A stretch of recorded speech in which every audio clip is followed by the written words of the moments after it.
Hey guys, I'm back with another stamp design video, and this time joining me is going to be Don Freeman.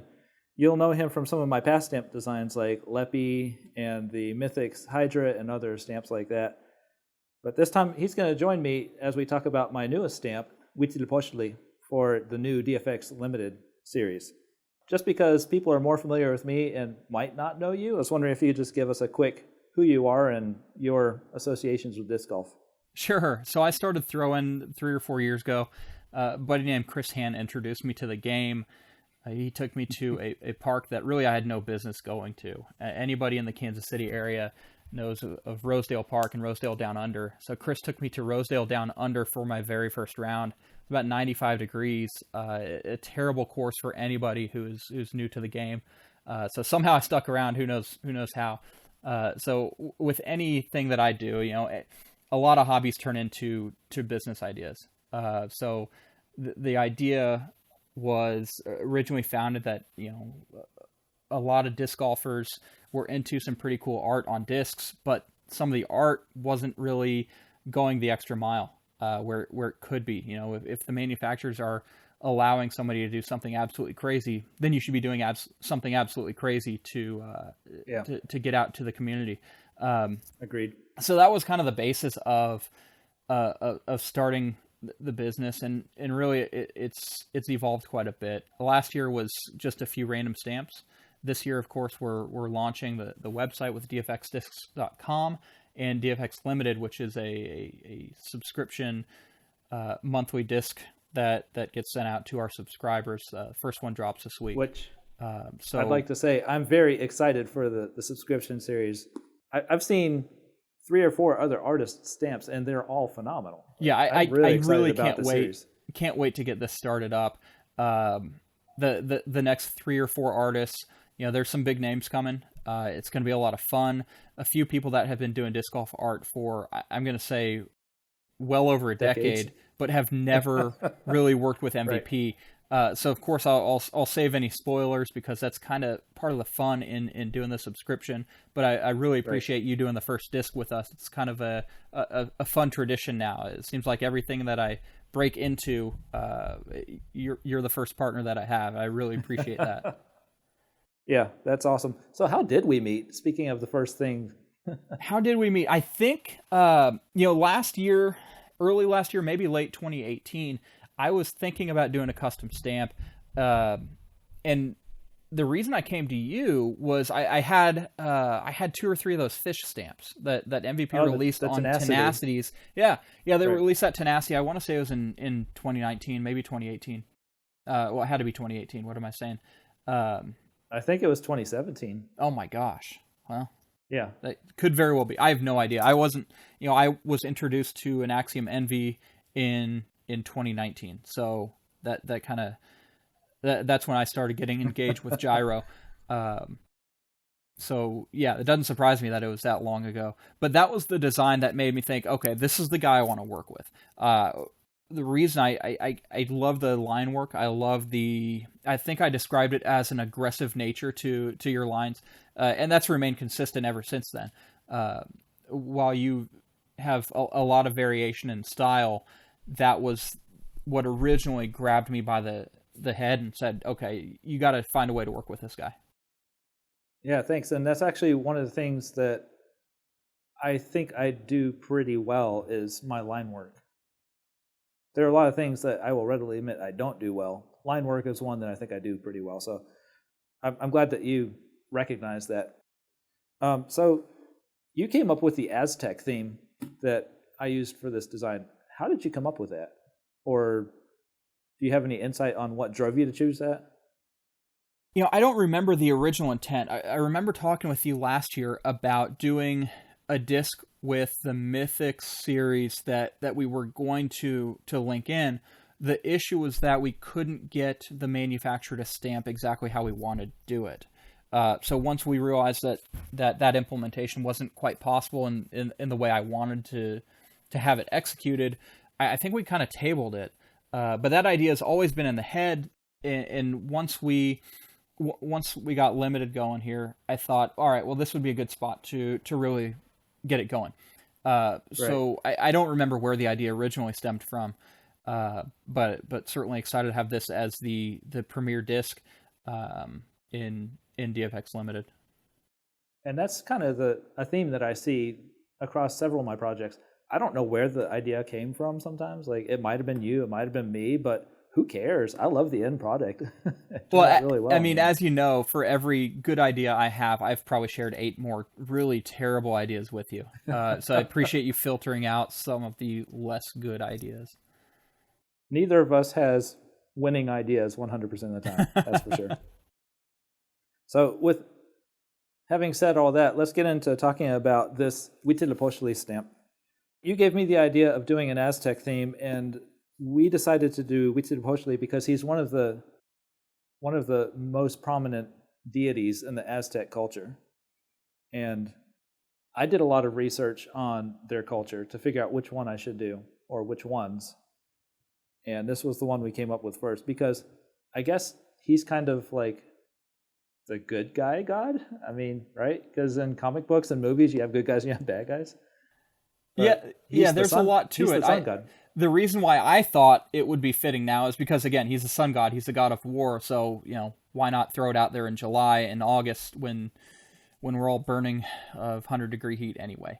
Right. So that was my thought. But to your point, he is one of the more,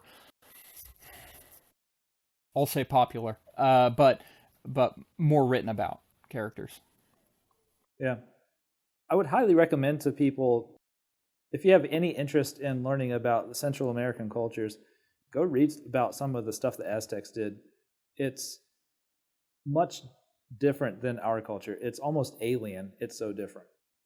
But there's a lot of really cool things, and it's interesting to learn how they thought about things and what cause and effect cycles they thought were in place. One of the things that struck me was that the sun rose every day, and the sun rising every day, that was Huitzilopochtli coming up in the sky, and he was chasing away the moon deity.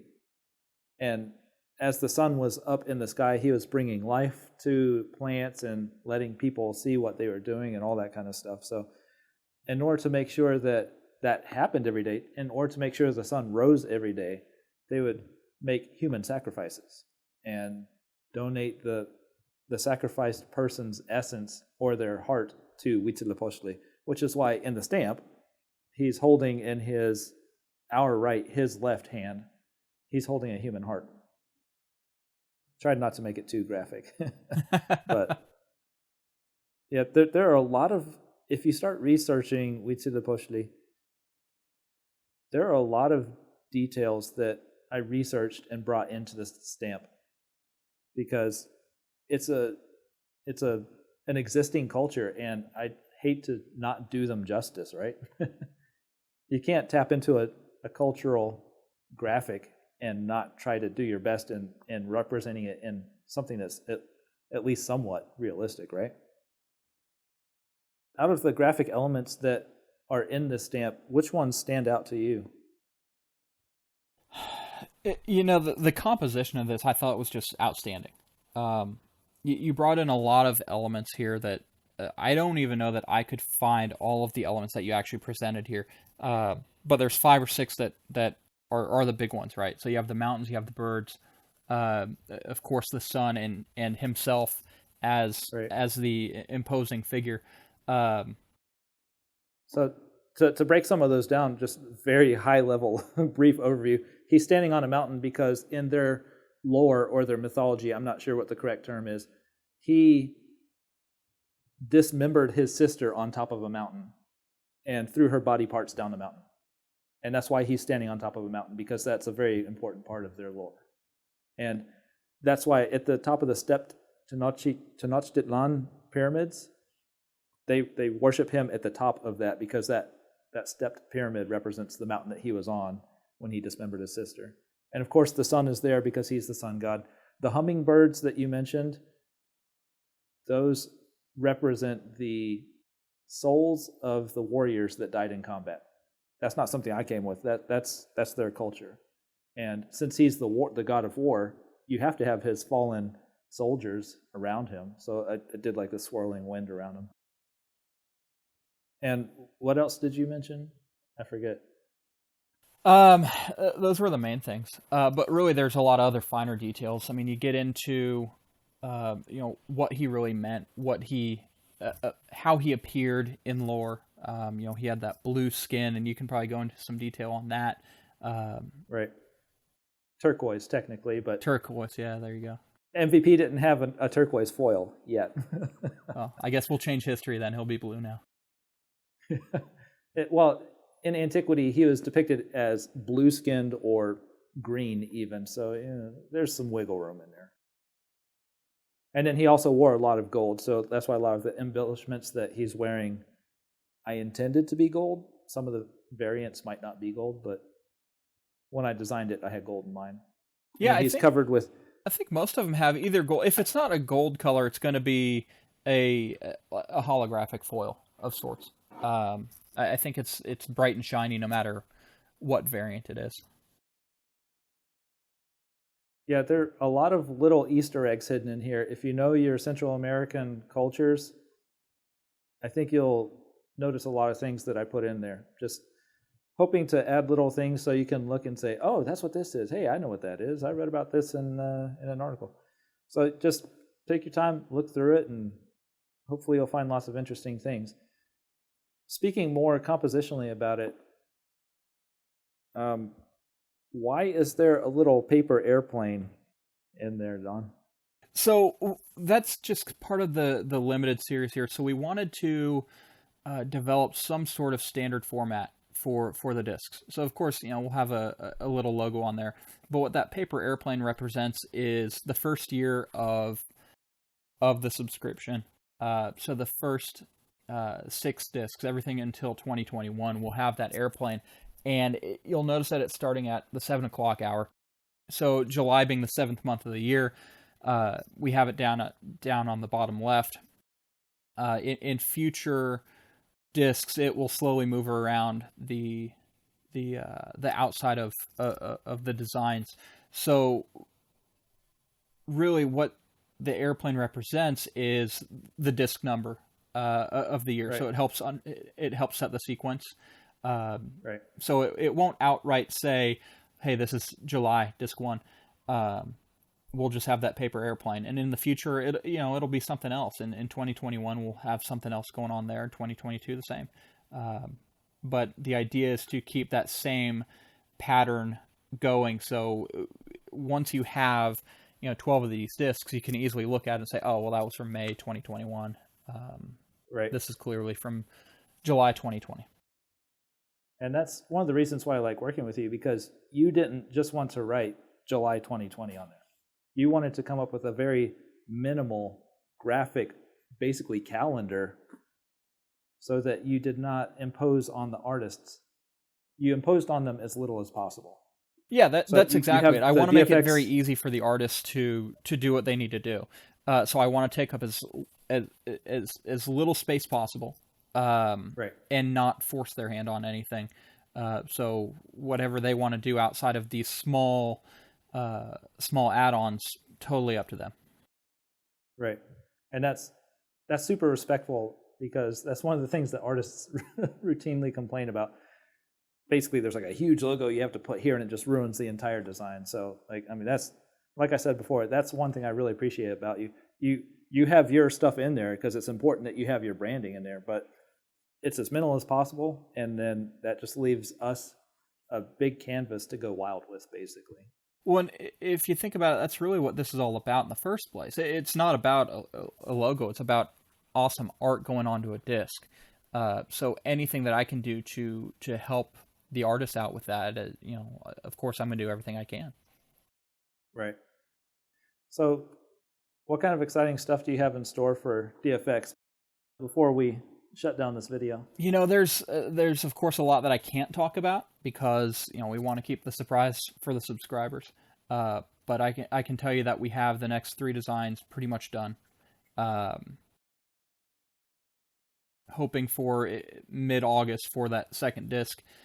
Shouldn't have any delays there. Same for September and October. Like I mentioned, we will always be doing a different mold, different plastic. So while some of them may be very popular, others might be brand new that you might not know about.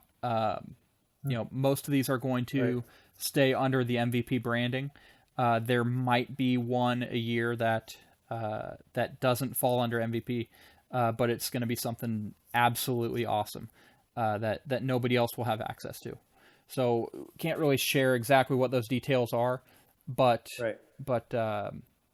it will be in front of us before we know it. That's for sure. So outside of DFX Limited, we'll be doing some other general releases as well.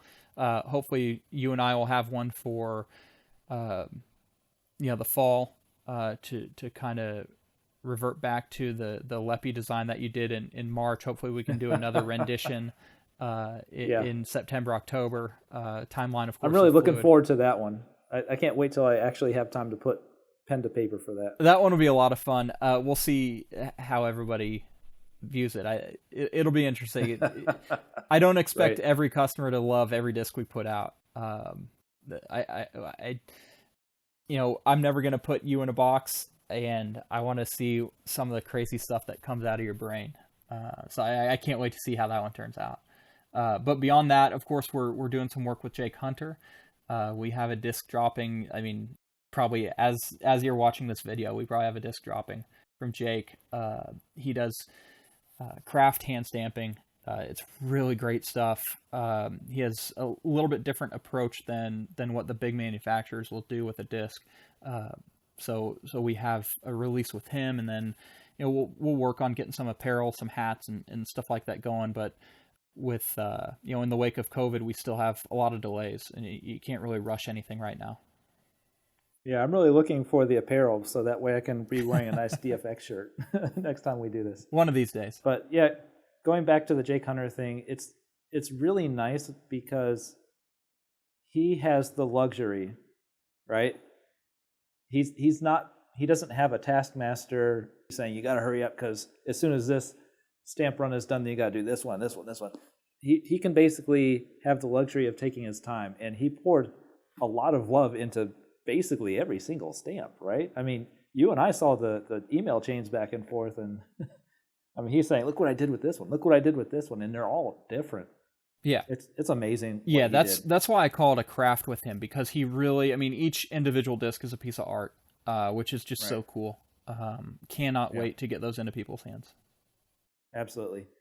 And that's getting into my next video that I'll have to make, but hopefully Jake will join me for that video and I can talk to him directly so that he can illuminate everybody with his knowledge on hot stamping and tell everybody about all the cool little tricks he did. But I can't wait to see that. I appreciate you.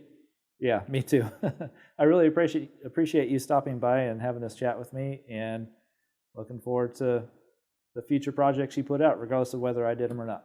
Anytime, Marm. Thanks for having me. All right. Thanks a lot.